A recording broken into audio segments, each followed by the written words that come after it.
취향이 진짜 가지각색이에요. 저희 병원 한 90% 정도는 하시는 것 같거든요. 파트너의 취향도 반영이 된 거 아닐까 싶기는 하고요. 우리 한국 분들은 거의 까만 채모에 피부는 비교적 하얗기 때문에 제모 효과가 굉장히 좋아요. 우리 한국 분들 자체가 제모하시기에 굉장히 좋은 조건이다. 요즘 남녀 모두 소중히 제모를 많이 하나요? 제가 산부인과 의사다 보니까요. 남성분들은 잘 모르겠는데 남성분들은 보통 특수 제모를 많이 하는 것 같아요. 여기도 하지만 콧구멍, 귓구멍 이런 데도 막 많이 하시는 것 같고 뭐 이렇게 정말 채모가 많으신 분들은 아침 저녁으로 면도를 해야 된다고 하잖아요. 그런 분들은 이게 면도를 자주 안 해도 되니까 엄청 편해하시는 것 같거든요. 근데 얼마나 많이 하시는지 전 잘 모르겠고 저희 병원은 사실은 뭐 여성분들만 제모를 하고 있는데요. 정말 많이 하세요. 그리고 만족도가 굉장히 높아요. 브라질리언 제모가 굉장히 만족도가 높은 이유가 우리가 뭐 여성분들은 한 달에 한 번씩 생리를 하잖아요. 그럴 때 사실은 생리혈에서 나는 냄새가 이렇게 채모랑 떡져가지고 막 그런 부분들 되게 비위생적으로 느껴지고 냄새 더 많이 올라오거든요. 그래서 이런 부분 때문에 이걸 많이들 하고 나시면 굉장히 너무 깔끔하고 위생적이어서 너무 좋다 이런 말씀 많이 하시죠. 제모를 하게 되면은 우선은 이제 채모를 좀 정리를 하게 되면은요. 평소에도 냄새가 훨씬 덜 나요. 채모에서 나는 기름기가 또 장난이 아닙니다. 채모에서 나는 이 냄새를 막 느끼시는 분들은 특히 땀 많은 분들은 딱 깔끔해진 걸 되게 많이 느끼시고요. 그리고 이게 채모 때문에도 이게 피부가 마찰이 생겨서 되게 착색이나 소양증이 생기시는 분들도 있거든요. 이런 분들도 굉장히 또 장점으로 많이들 느끼시고 이게 채모를 한번 또 정리를 하게 되면 관계할 때도 이게 더 좋다 이런 분들도 있거든요. 그래서 피부가 바로 맞닿는 게 촉감이 훨씬 더 좋아서 성감이 더 증가하는 것 같다 이런 말씀도 많이들 하시고 그리고 여성분들은 브라질리언 제모를 또 특히 여름에 많이들 이제 고민하시는 게요. 이게 여기 대운순에만 있지가 않아요. 막 사타구니랑 치구까지 막 어떨 때는 배꼽 근처 베넷나루까지 막 쫙 있는 경우가 있거든요. 그래서 이런 경우는 막 여성성을 조금 줄인다고 할까요? 여성성이 막 상실되는 것 같아. 막 짧은 바지를 입을 수가 없어. 사타구니에 털이 있어가지고 이제 사타구니나 항문 쪽 그다음에 치구 쪽으로 라인이 많이 올라오신 경우는요. 그런 부분을 예쁜 옷, 짧은 옷 이런 거 입으시려고 또 하시면 훨씬 편해 하시는 것 같습니다. 소중히 제모는 어떤 방식으로 하나요? 여러분 이제 채모를 없애는 방법은 크게는 면도, 왁싱, 레이저 제모 이렇게 있을 것 같아요. 그래서 면도는 뭐 내가 집에서 그냥 하면 되죠. 쓱쓱쓱 밀면 되는데 여기는 약간 굴곡이 막 있다 보니까 하시다가 어떻게 보면 막 상처가 좀 나시는 경우도 있긴 하고요. 얘가 이제 뾰족뾰족 자랄 때 우리 얼굴도 막 이렇게 털 밀면 더 굵게 올라오는 것 같다고 느낄 때가 있잖아요. 그래서 여기를 막 하다가 올라올 때 너무 또 약간 따끔따끔한다 이런 분들도 있기는 한데 그래도 어쨌든 막 내가 금방 할 수 있으니까 우선은 면도를 싹 하고 이제 중간중간에 이렇게 하시는 분들도 있고요. 두 번째 방법은 이제 왁싱인데요. 뭐 해외 여성분들은 왁싱 진짜 많이 하거든요. 레이저 제모는 비용이 비싸기 때문에 그래서 셀프로 왁싱을 할 수도 있고 우리나라는 또 왁싱샵이 많아서 왁싱을 할 때 붙인 다음에 싹 뜯어내서 한 번에 깔끔해지는 그런 장점은 있는데요. 얘가 모근까지 쫙 뜯어내는 거기 때문에 피부에 이제 자극이 되거나 이게 스크럽을 안 하면은 인구로온이나 모낭염이 좀 생기는 경우가 있어서 왁싱도 이제 조금 관리는 해주셔야지 되고요. 그 대신에 어디 여행을 가거나 이럴 때는 뭐 깔끔하게 바로 탁 뜯어내고 가질 수 있는 장점은 있습니다. 그리고 어차피 나는 거는 1, 2주면은 다시 이제 안에서부터 올라오기는 해서 올라올 때 뭐 모질의 이제 두께라든지 이런 게 변하는 건 아니어서 다시 올라올 때는 조금 불편하실 수는 있죠. 레이저 제모는 한 번에 끝나나요? 이제 레이저 제모는요 한 번에 다 되진 않아요. 그래서 보통은 브라질리언 제모는 한 10번 정도는 하게 되시는데 한 번 한 번 할 때마다 이제 듬성듬성 빠지거든요. 그리고 이제 하실 때마다 천천히 자라고 그 다음에 모두 좀 가늘어져요. 그래서 나중엔 솜털처럼 되는데 이런 부분들이 좀 차이가 있고 이거는 여러 번 해야 되지만 유지가 되는 장점은 있어요. 그리고 레이저 제모는 하실 때 실제로는 사실 왁싱보다 더 아플까 걱정하시는 분들이 있는데요. 실제로 해보시면요 통증은 거의 없으세요. 그래서 간단하게 쿨링 그냥 간단하게 한 5분 정도 하고 바로 레이저 다다다닥 하면은 끝나는 시술입니다. 레이저 제모는 한 번에 끝나지 않습니다, 여러분. 그래서 레이저 제모는 한 번에 끝날 수가 없어요. 이 원리상 우리 채모는요 성장기, 휴지기, 이제 탈모기를 겪게 되는데 우리가 레이저를 쏘게 되면 모근까지 연결돼 있는 건 성장기에 있는 채모는 모근까지 연결돼 있거든요. 그래서 멜라닌 색소 안쪽으로 탁 에너지가 들어가서 얘가 파괴되면서 이제 저절로 1, 2주 뒤에 이제 나오게 되는데요. 그 성장기에 있는 채모들이 부위마다 조금 다를 수는 있지만 대부분 저희가 5회에서 10회 정도는 이제 진행하게 되는 시술이라고 생각하면 될 것 같아요. 어떤 레이저를 해서 사실 한 번만에는 안타깝게도 여러분 안 됩니다. 좀 꾸준하게 해주셔야 돼요. 레이저 제모는요, 시술 간격을 잘 맞춰야지 효과가 좀 최대가 되세요. 그래서 보통은 평균적으로는요, 한 4주 정도 간격이라고 말씀을 드리는데요. 채모 주기에 따라 가지고 얘가 성장기에 있는 채모가 계속 걸리면서 에너지가 들어가서 계속 탈모가 이루어지기 때문에요. 이 이제 제모 간격을 잘 지키시면은 한 보통 이제 브라질리언 제모 같은 경우는 5회 정도 하실 때 뭐 7, 80% 이상 보통 제모가 돼 있고요. 겨드랑이나 뭐 팔다리 이런 데는 5회 정도만 하셔도 대부분은 제모가 마무리되기도 합니다. 제모 후 발생할 수 있는 피부 트러블이나 부작용은 무엇인가요?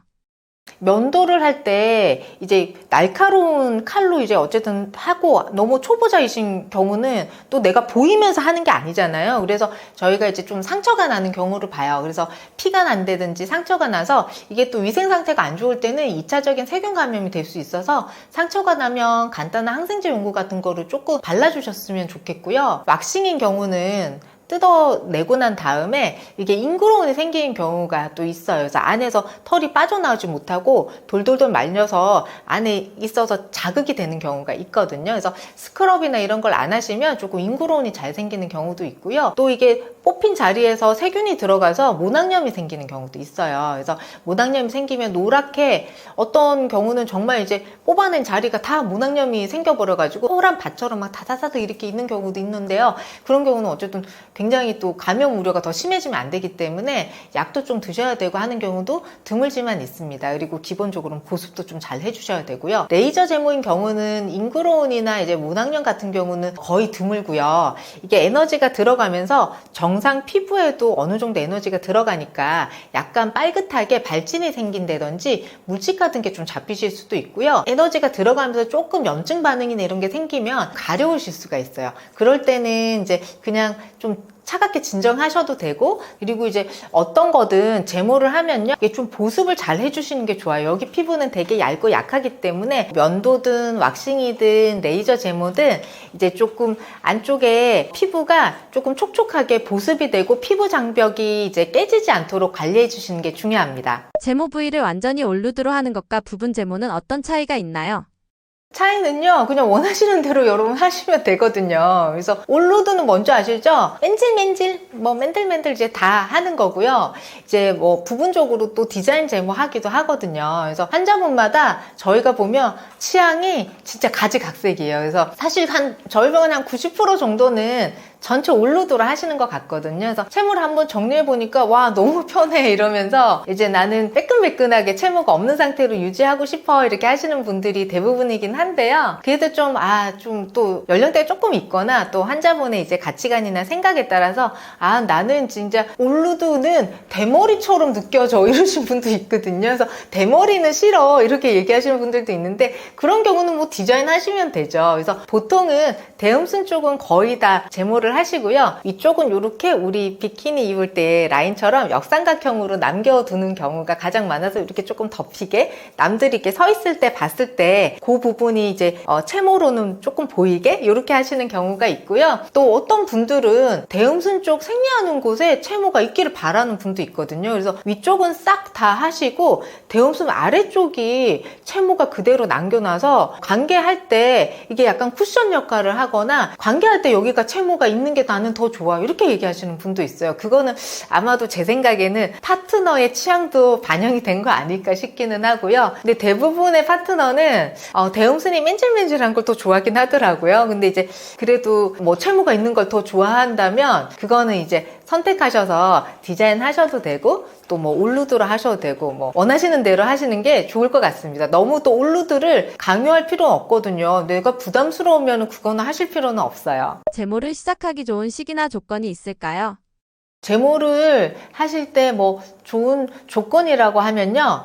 레이저 제모는 이게 한국 분들은 진짜 되게 최적화되어 있기 때문에 우리가 이제 멜라닌 색소, 까만 색소를 따라서 들어가서 흡수가 되는 레이저인데요. 우리 한국 분들 보면 피부가 되게 하얀 편이잖아요. 근데 하얀 피부에 채모는 까만색이잖아요. 빨간색, 금발, 갈색, 회색 이렇게 있는 외국보다 우리 한국 분들은 거의 까만 채모에 피부는 비교적 하얗기 때문에 까만 색깔 털로만 탁탁탁 들어가서 제모 효과가 굉장히 좋아요. 흑인들은 피부가 다 까맣기 때문에 피부에 화상을 입을 수도 있거든요. 에너지가 같이 들어가서. 그래서 뭐 흑인은 할 수가 없거든요. 그래서 우리 한국 분들 자체가 레이저 제모 하시기에 굉장히 좋은 조건이다라고 우선은 말씀드리고요. 채모가 이제 굉장히 굵고 막 넓게 퍼져 있는 여성분들은 좋은 조건의 만족도가 되게 높을 거라고 생각해서 좋은 조건인 것 같아요. 제가 볼 때는. 그리고 이제 채모가 너무너무 빨리 자라가지고 불편하신 분들, 그리고 피부 트러블이 되게 많아서 막 여기도 막 종기도 생기고 여드름 같이 막 트러블이 자주 올라오고 피지낭종도 잘 생기는 분들이 있거든요. 이런 분들은 채모 정리를 해놓으면 훨씬 더 환자분들이 편해하세요. 피부 트러블 확률이 더 줄어들고, 또 여기에도 아토피가 있으시거나 특별히 여기만 가려운 분들이 있어요. 그래서 피부가 너무 소양증이 있는 분들은 채모를 정리하시면 확실하게 개선이 이제 되는 효과가 있기 때문에 그런 분들한테는 제모하시기에 좋은 조건이라고 또 말씀드릴 수도 있을 것 같고요. 저희가 이제 제모를 하는 시기가 굳이 따로 없기는 한데요. 레이저 제모를 생각해 보면 우리가 여름에 노출이 더 많잖아요. 그리고 땀도 더 많이 차고 더워지는 계절에는 확실히 더 좀 냄새도 올라오고 위생 상태가 더 중요해지는 계절이라서 레이저 제모 같은 경우는 원래 겨울에 하라고 말씀드려요. 그래서 새해부터 열심히 하면 여름에 매끈매끈해져 있다 이렇게 말씀을 드리거든요. 그래서 한 번에 다 되는 게 아니기 때문에 추울 때부터 제모를 싹 해놓고 더워지는 계절, 땀 차는 계절이 오면 그때 싹 정리돼 있으면 훨씬 더 편하실 것 같아요. 생리를 하시는 거랑은 사실 큰 차이는 없어요. 주기를 잘 맞춰서 오시는 게 가장 중요해서 생리를 하실 때 템포로 하고 오셔도 되시거든요. 그래서 주기를 우선은 맞추고 생리랑 상관없이 스케줄대로 진행하시는 걸 가장 추천드립니다. 4050 부부들이 관계가 소홀해지는 가장 흔한 이유는 무엇인가요? 우리 이제 뭐 40대부터 중년이라 하기에는 요즘에 한국에서 좀 젊긴 한데요. 그래도 어쨌든 40, 50 세대 이제 부부 생활을 대부분은 그래도 10년 이상은 하신 이런 부부들이 살면서 서로 소홀해지는 이유 중에 뭐 첫 번째로는 이제 너무 익숙해졌다는 거. 그래서 같이 바로 옆에 있는 내 가족한테 오히려 관심이 덜할 수가 있잖아요. 익숙해져서 서로 오히려 더 관심이 떨어지는 거 아닐까 이런 생각도 들고요. 그리고 우리 환자분들 보면 서로 또 너무 바쁘게 다른 관심을 가지고 사는 경우가 있거든요. 그래서 뭐 아내인 경우는 뭐 육아나 집안 살림에 너무 집중을 해가지고 있고, 남편인 경우는 당연히 이제 직장 생활이라든지 이런 경제적인 활동에 더 집중해져 있는 경우가 있는데요. 서로 관심도는 다르지만 이 관심도가 다른 분야에 대해서 그래도 좀 서로 알고 너무 무관심해지면 안 되는데 서로 이제 집중되어 있는 그 분야에 서로 또 관심이 또 없는 거죠. 그러면은 공통점이 더 줄어들기 때문에 서로 더 소홀해지는 경우가 있는 것 같고요. 여자랑 남자랑 관심사가 같을 수는 없는데 서로 다른 부분에 대해서 관심이 떨어지는 거를 관심을 또 가지게 된다면 남자들이 또 어떤 생각하는지, 여성들이 어떤 생각하는지, 남편들이 어떤 고충이 있는지, 또 아내는 어떤 걸 힘들어하는 건지를 조금 더 이해할 수 있을 것 같긴 합니다. 근데 각자의 삶이 너무 낮 동안에 다른 걸 하다가 저녁에 잠깐 만나서 서로 할 얘기도 없고 이렇게 되면 점점 또 대화가 없어지잖아요. 그러면 오히려 더 소홀해지고 대화가 없어지면서 관심도가 더 떨어지고 이런 것들도 권태기라고 말씀을 하는 것 같아요. 모든 여성이 가장 만족할 수 있는 관계 자세는 어떤 자세인가요? 모든 여성이 뭐 다 좋아하는 자세가 어떤 자세일까요? 저는 없다고 생각하거든요. 모두가 다 좋아하는 자세가 있다면 그것만 다 하면 되잖아요. 근데 여러분 뭐 각자의 취향이라든지 더 좋아하는 성감대가 다르기 때문에 모든 여성을 다 만족시켜 줄 수 있는 정답의 자세는 없기는 합니다. 근데 남성분들이 생각하실 거는 여자들은 조금 더 어떻게 보면은 체위도 좀 다양하게 하는 것도 은근히 좋아할 수는 있는데요. 체위 전에 하는 전 전이도 굉장히 중요해서 내가 어떻게 파트너를 배려하고 이제 성감대를 잘 자극해주면서 전이를 잘 해주는지, 그걸 통해서 우리 파트너가 좀 준비가 되어 있는지를 또 잘 알아주는 센스도 중요할 것 같고요. 체위를 서로 즐기면서 파트너가 어떤 걸 더 좋아하는지를 좀 관심 있게 지켜보시면 알지 않을까 싶은데요. 과학자들이 만들어 놓은 체위 정렬 기법이 있는데 캣 체위라 그래서, 이 체위는 여성이 누워는 있는데요. 엉덩이를 살짝 들어서 질을 더 수직 방향으로 맞춰주고요. 남성도 페니스 삽입을 위아래로 페니스 운동을 하는 거거든요. 옆으로 하지 않고요. 이런 자세가 과학자들이 가장 좋은 체위라고 알려놓은 게 G스팟이랑 그리고 바깥쪽의 클리토리스를 같이 자극할 수 있는 방법이거든요. 그래서 체위도 같이 여성의 G스팟과 클리토리스를 같이 자극했을 때 만족도가 과학적으로나 평균적으로 올라간다고는 돼 있습니다. 그래서 여러분들이 캣체위를 안 해보셨으면 한번 도전해 보시기 바랍니다. 허리가 불편하거나 통증 있는 4050을 위한 관계 자세가 있나요? 요즘에는 젊은 분들도 디스크 있으신 분들이 되게 많잖아요. 그래서 우리가 이제 예전보다는 확실히 이제 앉아서 생활을 많이 하기 때문에 허리가 안 좋으신 분들이 굉장히 많고, 맨날 핸드폰하고 뭐 이렇게 하면 척추 이제 목부터 디스크가 있는 분들이 굉장히 많아졌어요. 그래서 허리 요통이 심하거나 또 뭐 다쳤을 때, 이럴 때 우리가 그래도 좀 관계를 하고 싶잖아요. 그럴 때는 제가 추천해 드리는 거는 또 뭐 측이죠. 양쪽으로 이제 옆으로 누워서 관계하실 수 있는 그런 자세가 허리에 부담이 덜하니까. 허리가 안 좋은데 들어가지고 할 수도 없고요, 여러분. 여성 상의 자세는 또 여성이 굉장한 허벅지 힘과 또 허리 힘을 요하잖아요. 그런 자세 또 힘들 수가 있으니까요. 조금 더 허리에 부담을 적게 주는 측이 자세 같은 거를 좀 권유를 드릴 수도 있고요. 그리고 뭐 아예 이제 옆으로 엇갈려서 하는 육구 자세 같은 거, 그런 것도 좀 권유를 드려봅니다. 그래서 허리가 둘 다 안 좋다면 그런 자세를 좀 도전을 해보시고요. 건강하게 성생활을 40대, 50대 뿐만 아니고 60대, 70대 이상도 굉장히 건강하게 성생활 하신 분도 있거든요. 그렇게 계속 유지를 하기 위해서는 여러분 허리 관리를 잘 하셔야 됩니다. 그래서 우리 몸에서 중심을 잡아주는 허리 척수 관리를 잘 하셔가지고요. 건강하게 잘 유지하시면 60대, 70대, 80대도 끄떡없습니다, 여러분. 남성들이 신경 써야 할 부분은 무엇인가요? 남성 여러분들이 자기가 보통은요 되게 잘한다고 생각하는 분들이 되게 많은 것 같아요. 그래서 본인은 어쨌든 너무 잘해. 근데 파트너는 정말 만족할까요, 여러분? 한번 고민을 해보시고요. 남성분들이 신경 써야 되는 거, 우선은 여성분들이 무조건 삽입하면 좋아한다, 이런 이제 선입견이 있으신데요. 무조건 이제 삽입만 빨리 한다고 좋아하지는 않습니다. 그래서 남성들은 성감대가 거의 페니스에 집중돼 있잖아요. 근데 여성들은 성감대가 되게 어떻게 보면은 다양하고 분산돼 있기 때문에 삽입만 해서 질 안쪽만 막 자극한다고 좋아하진 않거든요. 오히려 더 저는 그게 너무 힘들어요, 막 계속 그냥 바로 넣으려고 해서 진짜 짜증나요, 이런 분들도 있거든요. 그래서 여성분들을 만족을 더, 그래도 서로 만족하는 게 좋잖아요, 여러분. 그래서 파트너의 만족을 더 위해서는 조금 더 전이를 해보는 시간을 가져보는 게 어떨까. 남성들은요 오르가즘까지 한 5분에서 7분이면 돼요. 근데 여성들은요 한 15분에서 20분, 그것보다 더 다양할 수도 있거든요. 그래서 이게 서서히 흥분돼서 올라가는 시간이 이게 다르기 때문에 이 시간을 좀 맞추기 위해서는 남성분들이 우선은 삽입을 서두르시기보다는 성감대 자극을 더 해서 파트너의 오르가즘 시간을 도달할 때까지 더 서서히 같이 기다려주는 것도 좋을 것 같습니다. 여성들은 성감대가 되게 다양해서 안에 G스팟뿐만이 아니고요, 가슴 쪽에 이제 성감대가 굉장히 또 발달해 있으신 분도 있어서 가슴 쪽 애무를 또 열심히 좀 잘 해주시는 것도 좋을 것 같고요. 목덜미가 성감대인 분도 있어요. 그리고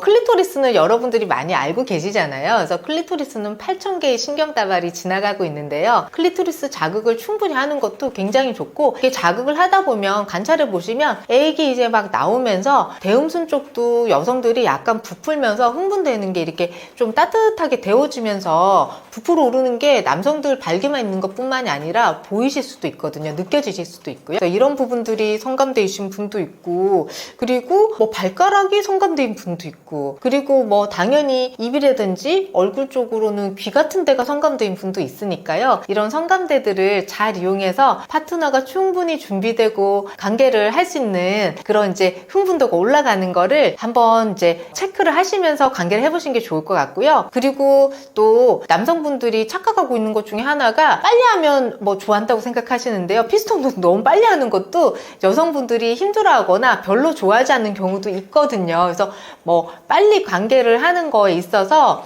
속도를 좀 리드미컬하게 하는 게 좋을 것 같아요. 그래서 신경 써야 될 부분이 이게 페니스 삽입 후에도 리드미컬하게 이제 페니스 운동을 할 때 무조건 빨리 하는 것만 좋은 건 아니라는 거를 알아주셨으면 좋겠고요. 그리고 세 번째는 뭐 사정이 된 다음에도 이게 우리가 어쨌든 서로 아주 친밀한 부분을 가지는 시간인데요. 이게 육체적으로 가깝게 이제 삽입돼서 관계뿐만이 아니라 언어적인 그런 이제 관계에 있어서도 좋은 얘기, 사랑스러운 이야기를 같이 해주시면 친밀도가 훨씬 더 올라갈 수가 있어서 아무 말 없이 관계하고 쑥 빼고 이러면은 나를 소중하게 생각하지 않는구나 이렇게 생각할 수가 있거든요. 그래서 관계 중에라든지 관계 후에 항상 파트너를 존중하고 배려해주는 이런 말, 그리고 사랑이 끓어오르면 예쁜 말 많이 해주세요, 여러분. 가슴 애무를 불쾌하거나 싫어하는 여자분들도 있나요? 싫어하는 분도 있어요. 그래서 너무 자극이 돼서 가슴 하는 거 되게 싫어하는 분들도 있거든요. 그래서 여기를 했을 때 되게 어떤 분들은 되게 너무 예민해서 싫어하는 분도 있고요. 나는 여기가 성감대가 아니야. 그래서 애무를 하는 게 나 아무 느낌 없는데 이렇게 기다리고 있어. 이게 파트너가 가슴 애무가 끝날 때까지 이렇게 기다리고 있는 분도 있거든요, 여러분. 그래서 자기가 좋아하는 부분을 해주고 싶지 아무 감각이 없고 성감이 거의 없는 부분을 해줘봤자 여러분 소용이 없거든요. 그래서 그것도 애정이고 관심이기 때문에 배려이잖아요. 그래서 뭐 파트너를 배려하고 이 파트너의 만족도를 또 올리면 우리 남성분들도 더 만족도가 올라가잖아요. 그래서 파트너의 성감대가 여성들은 정말 다르기 때문에 이런 부분들을 조금 이제 언어적인 부분, 비언어적인 부분도 같이 한번 관찰하시면서 파트너의 성감대를 찾아보세요. 성적 만족도가 부부의 행복에 영향을 미치나요?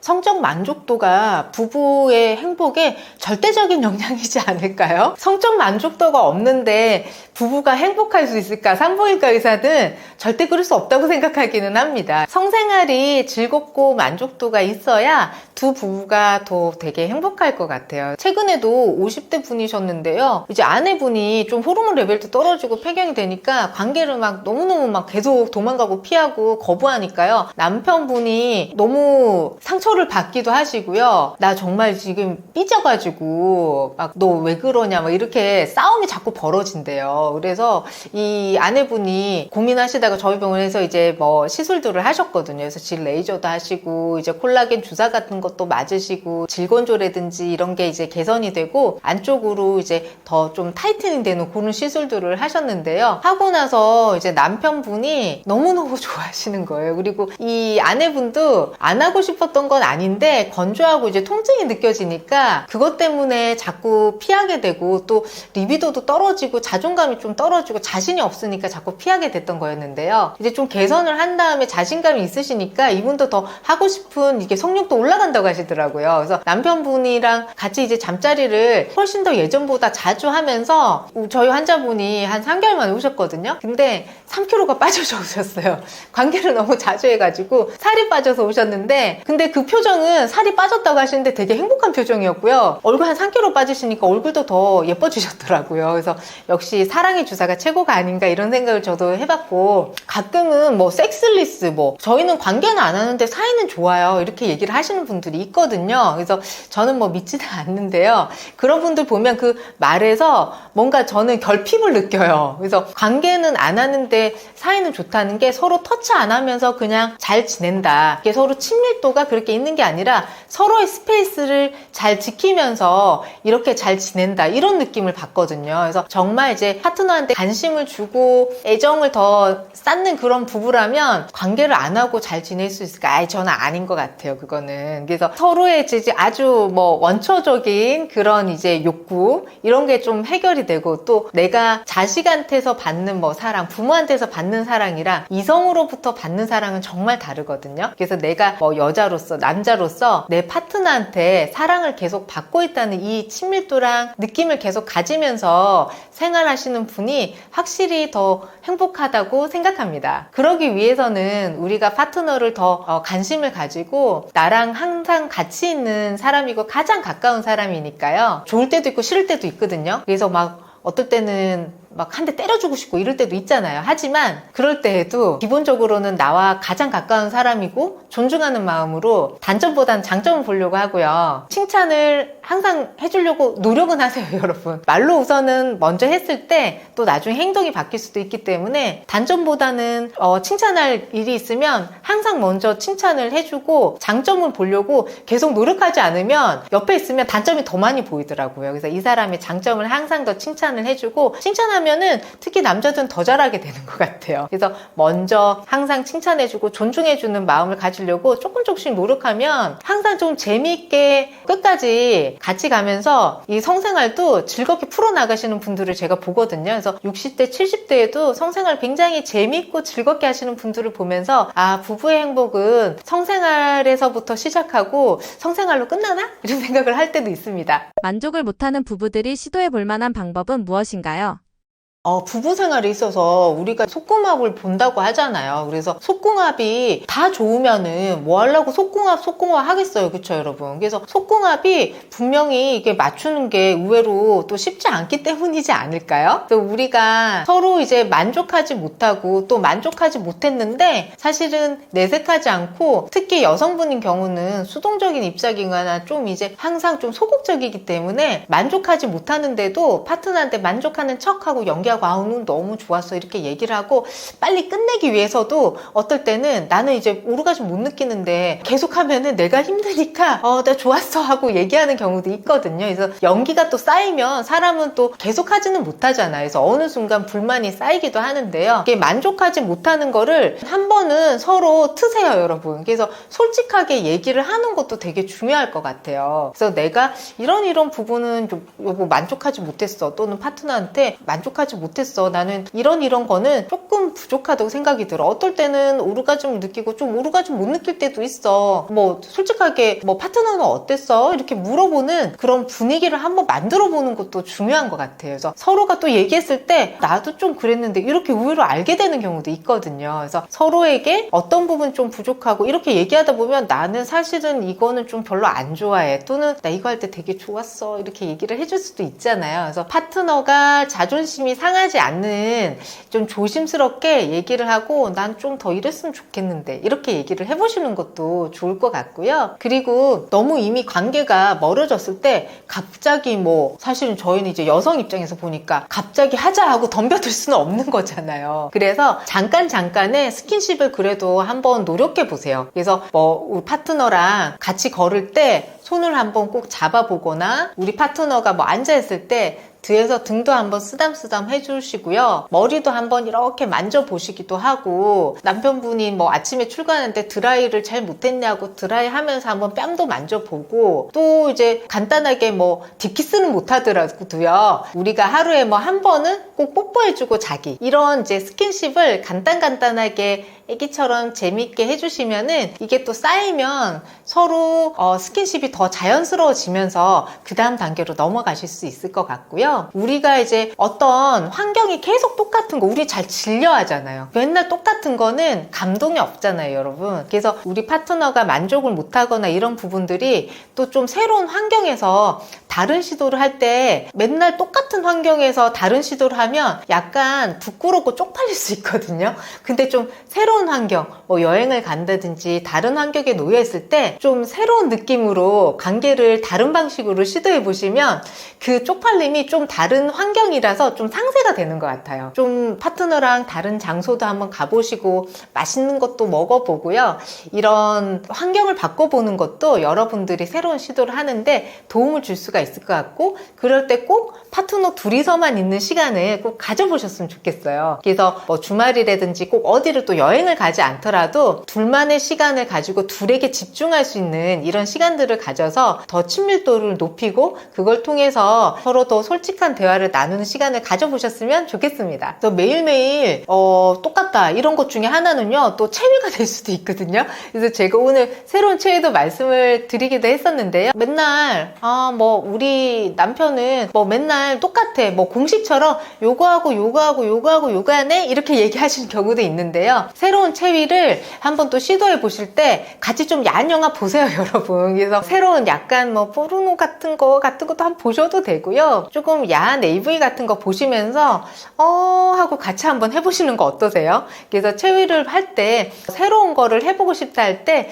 그런 좀 뭐 이미 나와 있는 그런 음란물은 아니지만 조금 도움이 될 만한 성인물을 보시고 같이 새로운 시도를 해보시는 것도 도움이 돼서 체위 변경을 하는 것도 여러분들한테 좀 새로운 느낌을 주고, 또 체위를 변경하면 우리가 뭐 A스팟, G스팟 새로운 부분을 또 자극할 수가 있거든요. 그래서 내가 이런 부분이 나 이게 더 좋은데 이렇게 알고 또 새로운 경험을 해보실 수도 있습니다. 4050 부부관계를 방해하는 가장 큰 오해나 편견이 있다면 어떤 게 있을까요?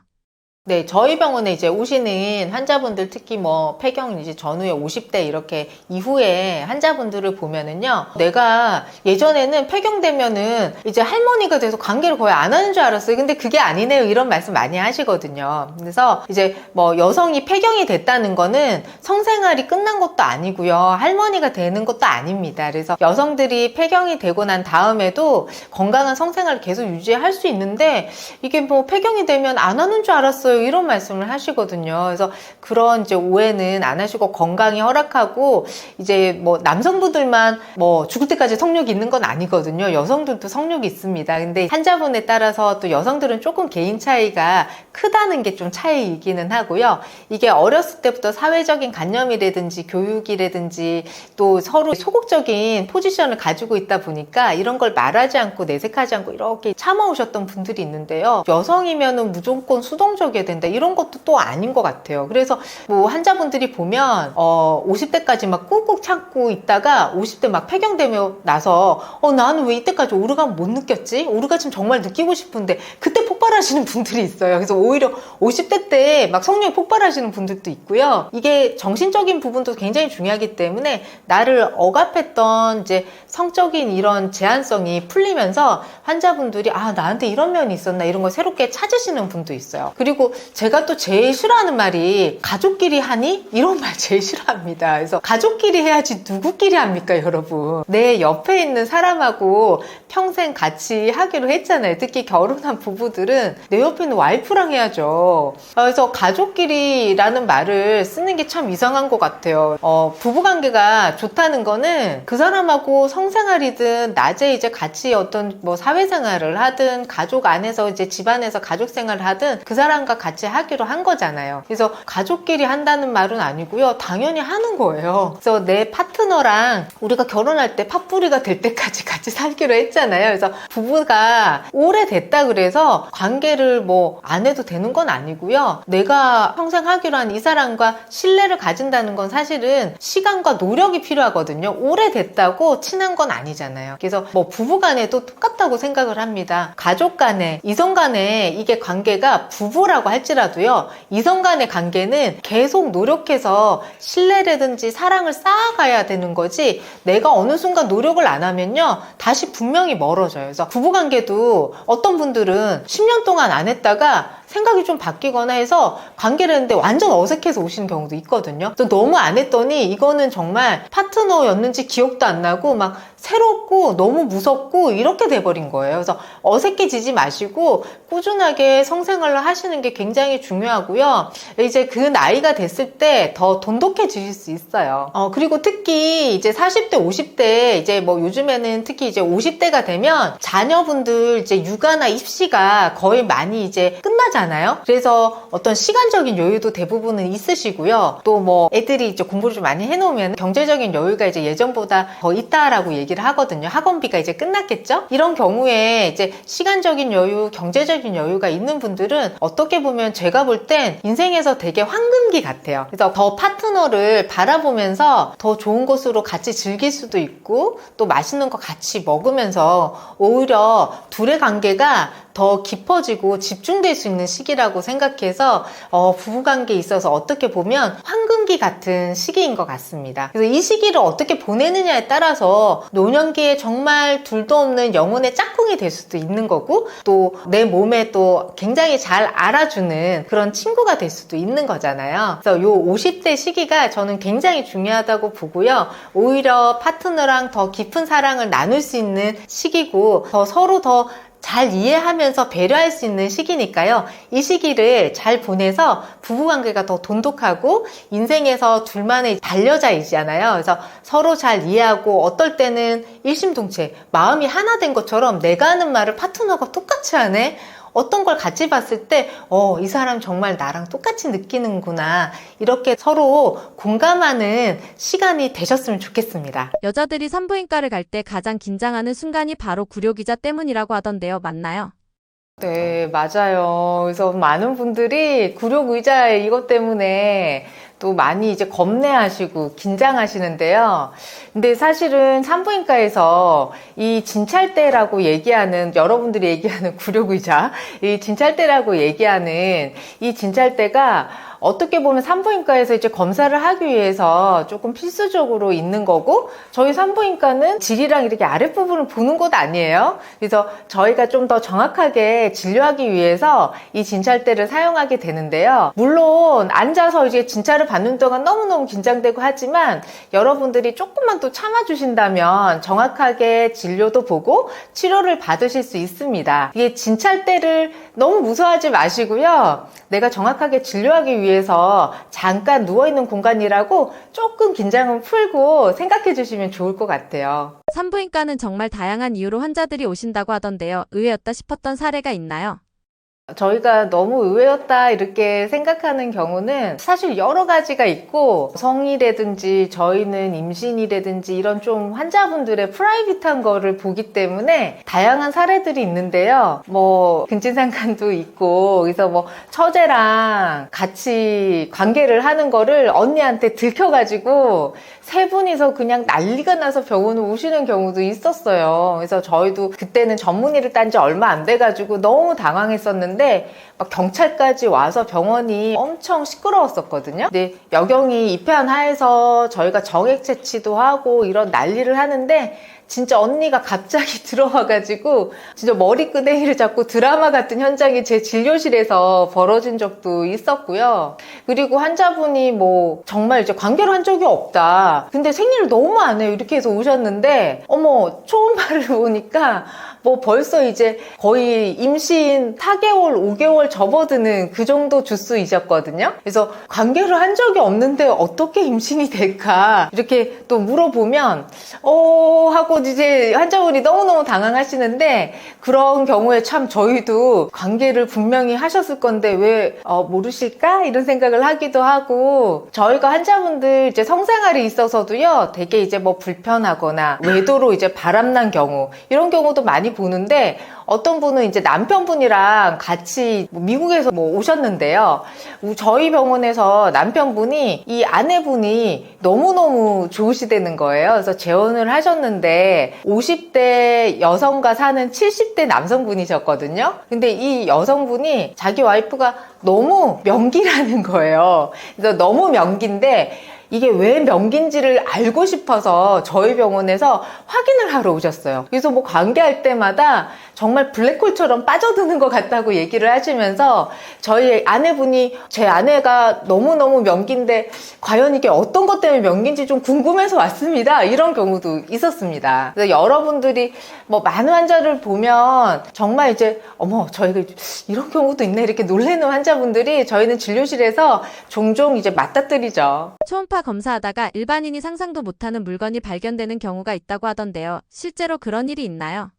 저희는 이제 산부인과다 보니까 진료실에서 뭐 관계를 하다가 너무 부끄러워서 막 말 못하고 밖에서 초지인을 어떤 것 때문에 오셨어요 이렇게 하면 절대 안 쓰시는 분들도 있거든요. 그래서 막 진료실에서 얘기할 거예요 이렇게 얘기를 하시고 절대 얘기 안 해줘요 이러고 저희 진료실로 들어오셔서 정말 막 상기된 얼굴로 저희 방에서는 선생님 너무너무 부끄러운데 콘돔이 안 빠졌어요 이렇게 얘기한 경우가 있어요. 그래서 뭐 콘돔이 안 빠져서 오시는 경우는 사실 되게 흔하거든요. 그래서 관계 중에 발기가 풀리거나 그랬을 때 콘돔이 나와보니까 없어져서 그걸 도저히 뽑을 수가 없어서 저희 병원에서 이제 정리한 경우도 있는데요. 사실 그런 경우는 정말 뭐 괴기한 경우는 아니고요. 관계를 하시다가 조금 남자친구나 저희는 모르겠는데 뭐 본인이 넣었을 수도 있는데요. 질 안에 뭐 정상적인 콘돔이나 뭐 자위 도구 이런 것들은 나올 수도 있는데 정상적인 그런 게 아닌 것들이 나오는 경우도 여러분 있습니다. 그래서 저희가 보면 여성분들이 자위를 할 때 조금 이제 뭐 오이나 이런 음식을 사용하는 경우도 있거든요. 근데 그게 이제 일부가 조금 뭐 부러지거나 이런 경우에 우리 환자분들이 이걸 인지를 못하고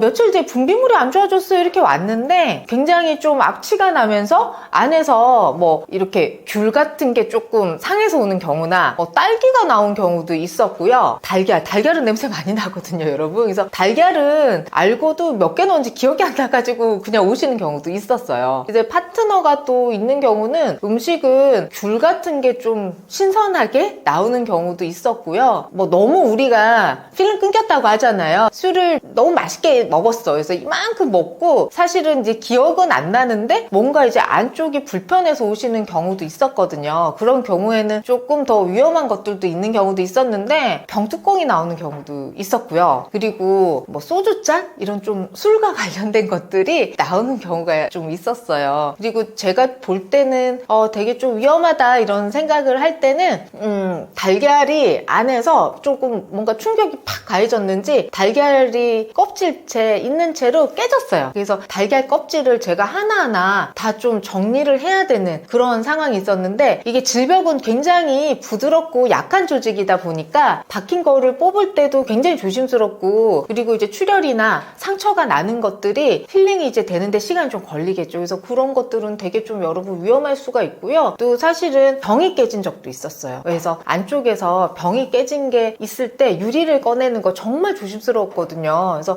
여러분들이 이런 이제 성생활을 하다 보면 새로운 시도 뭐 새로운 걸 재밌게 막 하고 싶을 때가 있는데 사실 지레에 뭐 음식물 넣어놓고 제거가 다 안 됐다던가 또는 위험하게 이제 좀 너무 날카로운 것들이 들어가서 질환에 이제 상처가 나거나 했을 때는 그런 것들은 성생활을 즐겁게 한다기보다 위험할 수 있고 또 이제 감염의 우려가 있기 때문에 건강한 성생활을 하기 위해서는 이런 것들은 정말 이제 조심하셔야 될 것 같습니다. 여성이 자위를 할 때 콘돔을 사용하는 걸 추천하시나요?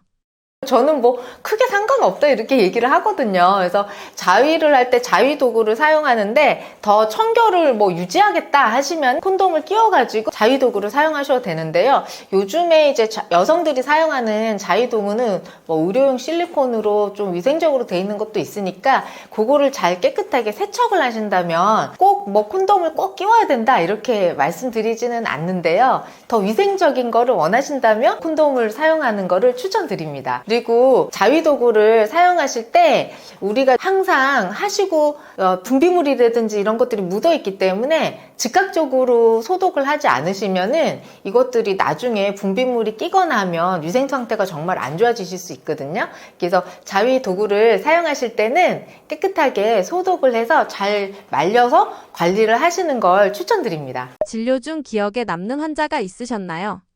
이제 굉장히 성적으로 굉장히 위축돼 있는 환자분이 있으셨거든요. 그래서 정말 무슨 수녀님처럼 이런 분이 계셨어요. 그래서 성적으로도 너무 위축이 돼 있어서 너무너무 부끄러워서 이걸 어떻게 남자친구 생겨도 보여줄 수가 없고 이런 분들이 있었는데, 이 환자분한테 되게 또 더 컴플렉스인 게 소음순이 너무 커서 컴플렉스였거든요. 그래서 그런 부분들을 좀 교정을 하고 남자친구분이 있긴 있었어요. 근데 이분이랑 이제 관계를 하고 난 다음에 성적인 이제 위축된 이런 마음들이 굉장히 이제 해소가 되고 잘 풀려가지고 신혼여행을 막 가시는 걸 보고요. 저도 되게 뿌듯했던 적도 있고요. 우리가 이제 남자분들이 되게 어떻게 보면 파트너에게 하는 한마디 한마디가 되게 중요할 수 있는데, 소음순이 큰 여성한테 정말 이제 뭐 왜 이렇게 크냐? 불고기 같다. 이렇게 얘기를 하시는 경우가 있었어요. 근데 이 여성분이 너무 창피하고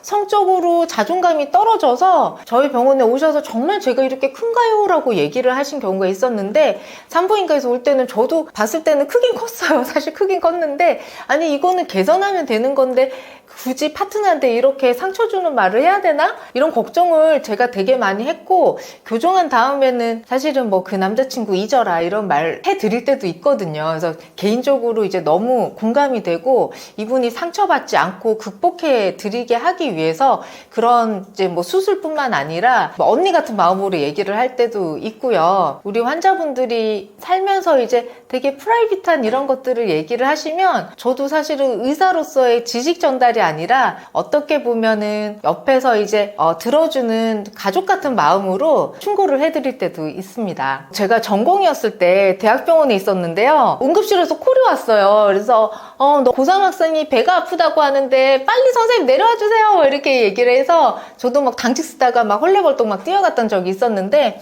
고3 학생 배가 너무 아픈데 아래쪽으로 막 변마른 느낌 계속 들고 외과에서도 뭐 특별한 거 없대는데요 하고 막 얘기를 해서 산부인과까지 왔는데요. 한국에서 이제 고3 학생이 어디가 아플까 진찰을 했는데 배가 엄청 큰 거예요. 그래서 이게 뭐야 하고 막 더 어리둥절하고 살이 찌기에는 환자가 다른 데는 너무 날씬했거든요. 그래서 진찰을 어쨌든 산부인과다 보니까 어머니는 어리둥절 하시는데 아래쪽을 저희가 이제 어쨌든 진찰을 해야 돼서 봤더니, 저희가 너무 놀란 게 그때는 저도 이제 되게 어린 산부인과 의사였는데 아래쪽에서 애기 머리가 시커멓게 나오고 있었어요. 그래서 응급실에서는 사실 이제 분만의 산통인지를 모르고 너무너무 배가 아프다고 하니까 일반외과랑 막 산부인과 콜을 했었는데요. 너무 저도 뭐 깜짝 놀래가지고 잘못하면 응급실에서 애기를 받을 뻔했어요. 그래서 분만실로 막 데려가가지고 했는데, 그때 참 이제 그 어머니는 이제 정말 아무것도 모르시고 오셨는데 그 어머니의 모습을, 당황하는 모습을 보면서도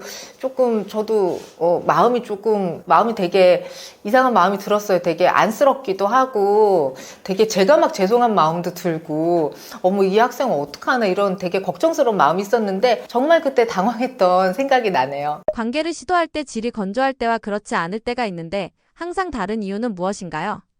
우리 환자분들이 관계를 하는데, 예전에는 관계할 때 애기 막 너무너무 막 넘쳐 흘렀다고 표현을 하시는데요. 요즘에는 그렇지 않은 것 같아요. 이런 거는 사실 우리가 좀 살면서 노화가 되면서 이게 분비액도 조금 더 줄고 몸이 건조해지고 또 호르몬 변화 때문에 있는 경우도 있는데, 이 사람하고 관계할 때는 유난히도 잘 나오고 너무너무 관계가 좋은데 또 이 사람하고 할 때는 애기 안 나오는 것 같아요. 이렇게 애인이 있는 분도 있거든요. 그리고 뭐 파트너가 한 명이 아닌 경우도 있고, 그런 거는 분명히 저는 전이가 좀 부족하다 이렇게 생각을 하고요. 이게 속궁합이 잘 맞는 사람이 있는데 이제 이 파트너랑 할 때는 전이를 충분히 하고 성감대를 잘 이제 시켜줘서 내가 충분히 성적인 흥분이 됐을 때 삽입이 되고 해서 윤활유도 충분히 나오는 상태에서 건조를 못 느끼는데, 어떤 분들은 정말 그냥 제 파트너는 그냥 삽입만 해요 이런 경우도 있거든요. 그런 경우는 여성은 이렇게 준비가 되는데 시간이 걸려요. 그래서 성적인 자극이 꼭 삽입뿐만이 아니라 다른 성감대를 충분히 자극해줘야지 이렇게 질이 준비가 되는데, 그런 배려가 없는 파트너랑 했을 때는 건조해질 수도 있죠. 한 파트너랑 하는데도 왔다 갔다 하는 거는 내 몸의 컨디션일 수도 있어요. 그래서 뭐 무리한 다이어트나 먹는 약이 이 분비물을 많이 말리게 하는 약을 드신다던가 신경정신과 약이라든지 뭐 불면증 약이라든지 또 호르몬에 좀 예민하신 분도 있거든요. 이런 경우는 질이 조금 더 말라가지고 건조하다고 느끼실 때도 있습니다. 근데 이제 항상 이유가 똑같지는 않고요. 그때그때 약간 다르실 수는 있어요. 근데 질 건조가 있으면 보통 성교통이 생기기 때문에 이 질 건조를 느끼시는 분들은 좀 개선을 하려고 고려를 해보시는 게 좋고요. 어떤 이유 때문에 있는지를 산부인과에서 한번 같이 상의해 보셔도 좋을 것 같습니다. 여성의 질에도 사이즈가 있다고 하는데요. 실제로 사이즈를 알 수 있나요?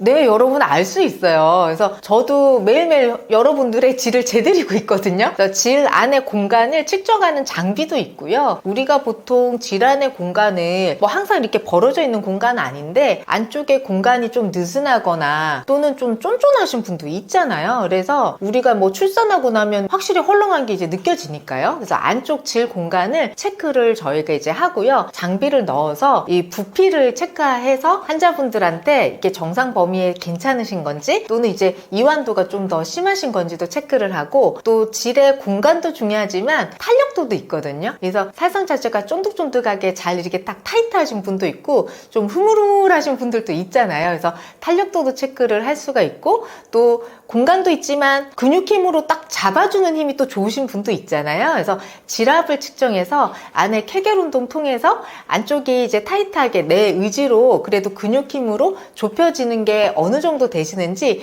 근육의 힘을 체크하실 수도 있어요. 여러분도 되게 궁금하시죠? 근데 궁금해서 오시는 분들도 많고요. 정말 이게 증상으로 뭔가 헐겁고 내가 예전 같지 않아 해서 질환의 상태를 확인할 때 이렇게 체크도 하고 물론 저희가 진찰을 해봤을 때 질경을 넣거나 이럴 때 질환의 공간이 보여요. 그래서 질환이 좀 넓어 보인다 하면 되게 조심스럽게 여러분한테 좀 헐거운 느낌이 있으신가요? 이렇게 얘기해 드릴 때도 있어요. 입에 관계를 했는데 임신이 되는 경우가 실제로 있었나요? 여러분, 입으로 오랄 섹스를 했어요. 근데 이게 넘어가가지고 위를 통해서 이렇게 해서 자궁으로 갈까요? 그런 경우는 사실은 없습니다. 아주 특별한 경우에 막 이런 경우가 있었더라, 이런 이제 카더라, 막 이런 인터넷상의 이야기들이 있다는 거는 저도 알고 있는데요. 오럴 섹스만으로 임신이 되지는 않아요. 우리 위에는 산도가 되게 강해서 pH가 이제 1에서 2 정도 강산이 위산이 있기 때문에 정자는 들어가면 살아남을 수가 없습니다. 그래서 오럴 섹스만으로 이런 이야기가 나와지는 않았을 것 같고요. 오럴 섹스를 했어. 근데 이제 뭐 손이라든지 이런 데 지금 좀 묻어 있는 부분들이 다시 질 쪽으로 묻어가지고 아마도 정자가 이제 잘 들어가가지고 임신되지 않았을까 이런 가능성. 그리고 두 번째는 이제 오럴 섹스만으로 끝난 게 아니고 입으로도 했고 이제 했는데 다시 이제 또 다음번 삽입이 됐을 때 이게 묻어서 두 번째 삽입 때는 안에서 사정을 분명히 안 했는데도 묻어 있는 애들이 다시 들어가서 임신에 이르지 않으셨을까? 제가 이제 가정하는 거는 그 두 가지 가능성이 있을 것 같습니다. 하지만 이제 여러분 아예 관계를 안 했는데요.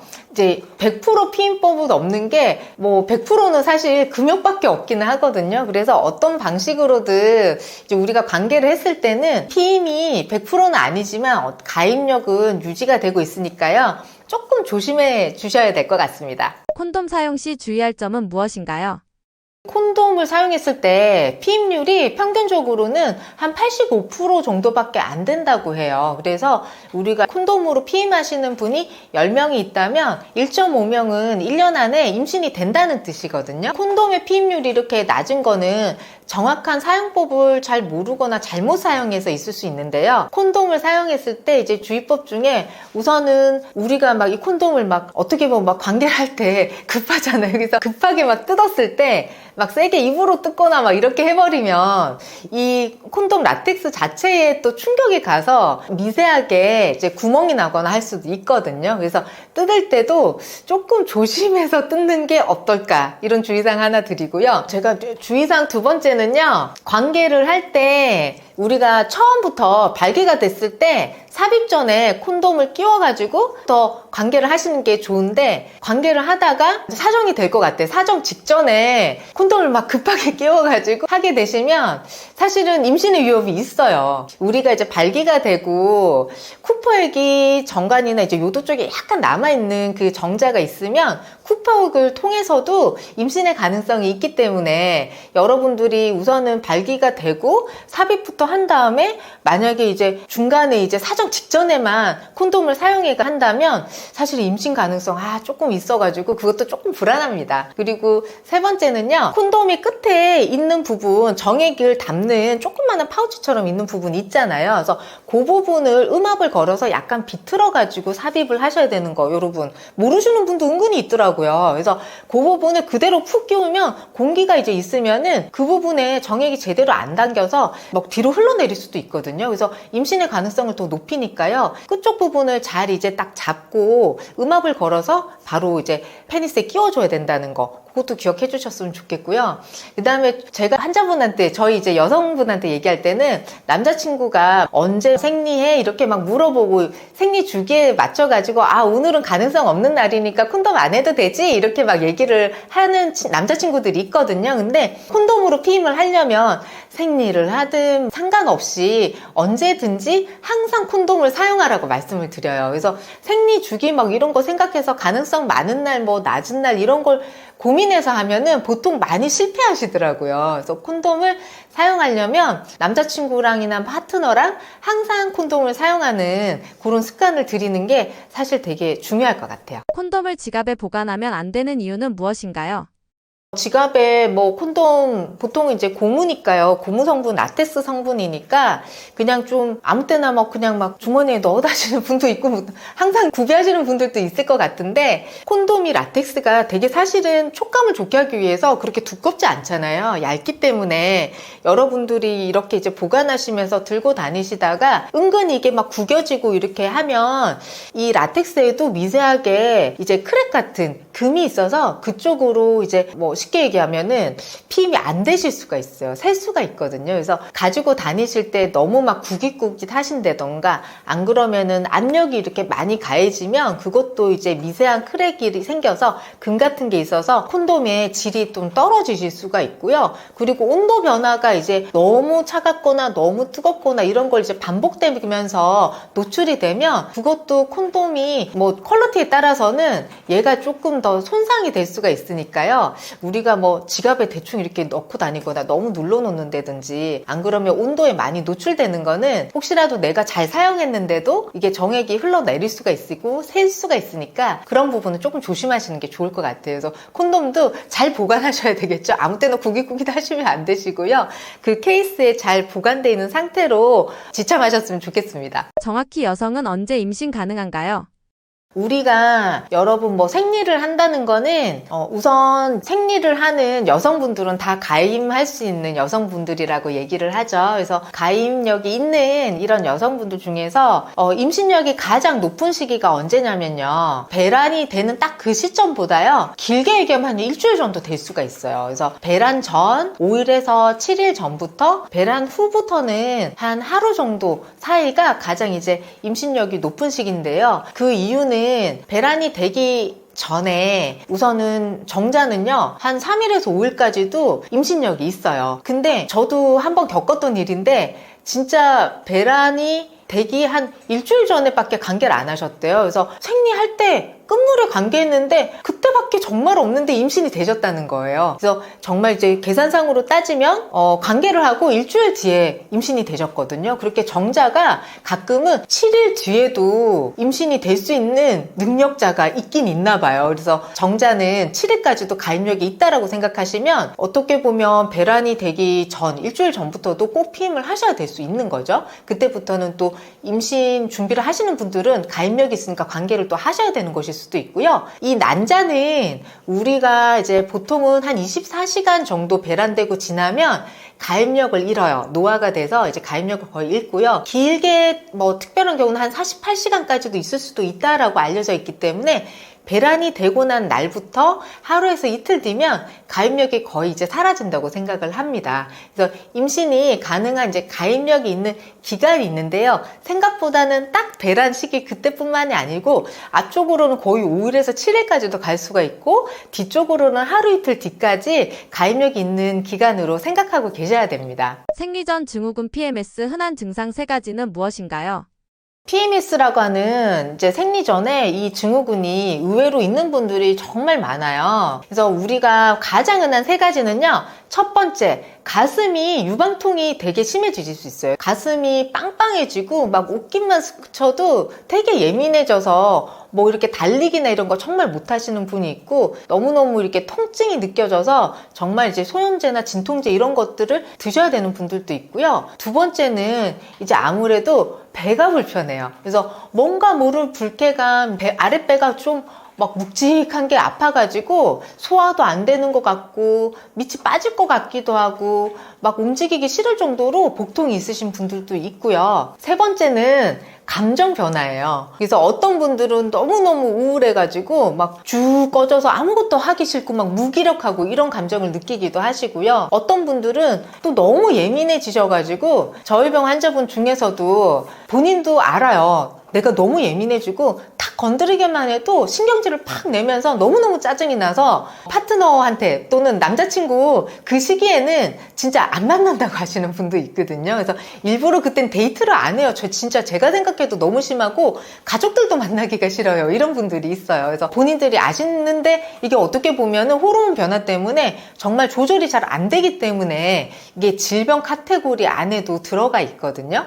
월경전 불쾌장애 증후군, 생리전 불쾌장애 증후군이 심하신 분들은 그렇게 3가지가 아주 특징적으로 가장 흔하게 나타납니다. 생리 전 증후군을 겪는 여자분을 대할 때는 파트너는 어떻게 대해줘야 할까요?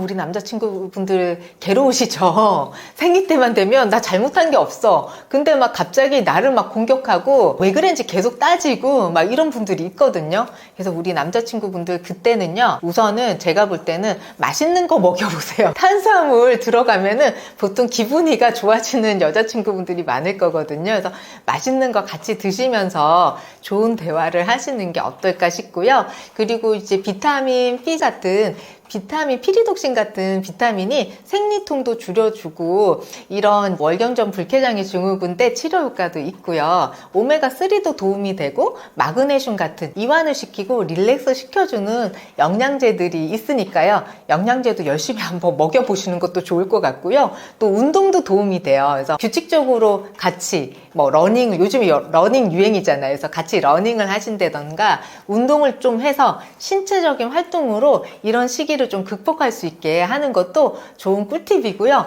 그리고 물론 밤에 잘 자는 것도 도움이 된다고 알려져 있거든요. 그래서 밤에는 너무 늦게까지 데이트하지 마시고 밤에 잘 잘 수 있도록 수면 사이클을 지켜주세요. 의학적으로 노산 기준 나이는 어떻게 되나요?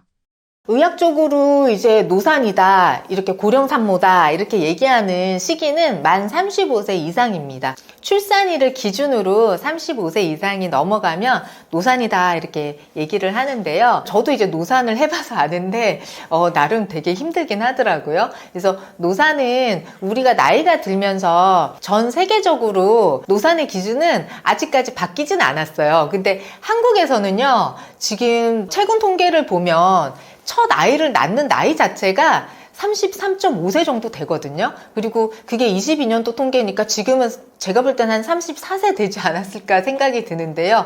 한국에서는 사실은 첫 아이를 낳는 게 이미 34세 정도 되니까 둘째 때부터는 대부분 다 노산이라고 생각하시면 될 것 같아요. 그래서 한국에서는 사실 노산이라는 뭐 명함도 못 꺼내는데요. 이제 전 세계적으로 이 노산이라는 개념은 35세로 정의되어 있습니다. 노산의 3대 위험 요소 외에 추가로 위험도를 높이는 요인은 무엇인가요? 우리가 아기를 이제 좀 내가 나이 들어서 아기를 낳게 되면 여러 가지 이제 위험도가 올라갈 수 있는데요. 우선은 임신을 하는 것 자체도 이제 힘들 수 있지만 임신 유지와 관련된 게 또 힘들 수도 있어요. 그래서 초기에는 질출혈도 좀 더 있을 수도 있고, 그 다음에 이제 초기 이제 유산의 확률이 더 올라가기도 하죠. 그리고 우리가 이제 유지를 할 때 자꾸 자주 배가 뭉치는 조기 진통의 확률이 올라가기도 하고요. 그래서 이제 조산의 확률도 더 올라가게 됩니다. 그리고 우리가 아기 분만을 할 때 그때도 우선은 난산의 위험도도 올라가기도 하고요. 그리고 자연 분만율이 확실히 또 나이가 있는 산모분들이 더 떨어지잖아요. 그래서 제왕절개할 확률이 더 올라가게 되고, 출산을 하고 나서도요, 이 자궁 수축이 좀 안 좋을 확률이 올라가서 수축이 안 좋으면은 출혈이 또 더 많이 될 수 있거든요. 그래서 산후 출혈의 가능성이 더 올라가실 수가 있습니다. 그리고 이제 임신 중에도 뭐 임신성 고혈압이나 또는 이제 임신성 당뇨 이런 이제 합병증률이 당연히 올라가는데요. 또 출산하시고 나서 이제 나이가 든 산모분들의 회복이 확실히 슬프지만 늦은 것 같아요. 그래서 노산을 하게 되면 회복이 느리고, 이제 회복이 느리니까 좀 몸조리를 더 잘 하시긴 하셔야 되겠죠. 그리고 아기까지 봐야 되니까 더 힘들어 하시는 것 같아요. 그래서 노산이 참 아기를 가지는 것도 힘들지만 유지하고 낳고 또 회복하는 것도 조금 더 힘들긴 하는데요. 근데 이런 이제 위험도가 있는 요인들이 뭐 35세가 넘는다고 해가지고 갑자기 엄청 올라가거나 그런 건 아니에요. 그래서 조금씩 이렇게 안 좋은 합병증이나 부작용 또 위험들이 올라가기는 하는데, 그래도 요즘에 우리나라는 굉장히 의료 시스템이 잘 돼 있고 안전하게 분만을 도와드리고 있고 진료도 이제 안전하게 타이트하게 이제 산모분들을 보고 있으니까요. 이런 위험이 조금씩은 올라가지만 엄청 올라가고 몇 배가 되는 건 아니기 때문에 여러분들이 나이가 들어서 임신을 한다고 해서 너무 미리 겁을 먹거나 불안해하지 않으셔도 됩니다. 대부분은 안전하게 낳고 있으니까요. 난소 나이가 젊게 나오더라도 난자의 질은 보장할 수 없는 이유는 무엇인가요? 네, 여러분 이제 요즘에 이제 보건소에서도 이 가입력을 검사하는 거를 지원해 주기도 해서 여러분들에게 굉장히 익숙해진 난소 나이 AMH라고 하는 항뮬러리안 호르몬 레벨을 체크하는 검사들을 굉장히 많이 알고 계시거든요. 그래서 난소 나이, 내 난소 나이가 몇 살일까? 지금 이제 워낙 결혼을 늦게 하시니까 미혼 여성분들도 당연히 되게 궁금해 하시고요. 또 이제 결혼하신 분들은 또 임신 준비를 하실 때 요즘에는 난소 나이 한 번은 체크해 보시고 임신 준비 하시는 경우가 굉장히 많은데요. 이 항뮬러리안 호르몬이라는 거는 내 난소에 있는 난포들의 개수가 얼마나 남아 있는지를 알려주는 거예요. 그래서 우리가 태어날 때 100만 개 정도 있다가 점점 줄게 돼서 우리가 평생 동안 한 400개에서 500개 정도의 이제 난자가 결국 우성 난포로 자라서 배란이 되거든요. 나머지들이 중간중간에 태아가 되니까 점점 줄게 되고, 이제 남아있는 난자가 없으면 이제 폐경에 이르게 되는 거죠. 근데 이 AMH라고 하는 수치는 단순하게 그냥 저장고에 난포가 몇 개 정도 있습니다 라는 거를 알려주는 거고요. 실제로 이 난자가 질이 좋은지 나쁜지를 알려주는 거는 사실 아니에요. 그래서 난자의 질은 우리가 사실 슬프게도 그냥 나이에 비례하게 점점 젊을수록 난자의 질은 좋아져요. 그래서 AMH 수치가 낮더라도 난자가 나이가 젊으면 난자가 더 좋은 난자들이 훨씬 더 많은 거기는 하죠. 그래서 난자의 질은 사실 이제 생체 나이랑 비례하는 경우가 대부분이기 때문에 난소 나이는 우선은 내 저장고에 난포가 몇 개를 가지고 있느냐를 우선은 보고, 난포가 없으면 우선 폐경이고, 그리고 절대로 임신을 할 수 없는 거는 맞으니까요. 난소 나이도 물론 중요하겠고요. 난자의 질은 사실 내 맘대로 할 수가 없는 거기 때문에 여러분 우선은 뭐 젊었을 때 난소 나이가 낮다면 요즘에는 이제 난자 동결을 통해 가지고 보존을 하게 되죠. 그래서 젊었을 때 그 난자를 보존을 해서 나중에 내가 임신을 하고 싶을 때 그때는 또 사용할 수 있도록 미리 예측해서 대비하실 수 있는 그런 좋은 표지자가 됩니다. 그래서 여러분들이 이게 뭐 질을 평가할 수 없어서 의미가 없는 건 아니고요. 산부인과에서는 굉장히 중요한 검사이기도 합니다. 네, 안녕하세요. 강남 다음 산부인과를 운영하고 있는 산부인과 전문의 김민경입니다. 여러분 반갑습니다. 제가 이제 산부인과 의사로 이제 살아온 지가 25년이 이제 넘어가고 있는데요. 이제 모든 여성분들의 아주 프라이빗하고 은밀한 이런 진짜 비밀스러운 이야기를 환자분들과 나누면서 우리 삶에 있어가지고 여성의 삶을 쭉 돌아보면 정말 너무나도 다이나믹하고 이제 여러 가지 일이 있거든요. 이걸 제가 진료실에서 환자분 여러분들과 또 같이 할 수 있다는 게 항상 감사하고 또 저도 많은 걸 배우게 되는데요.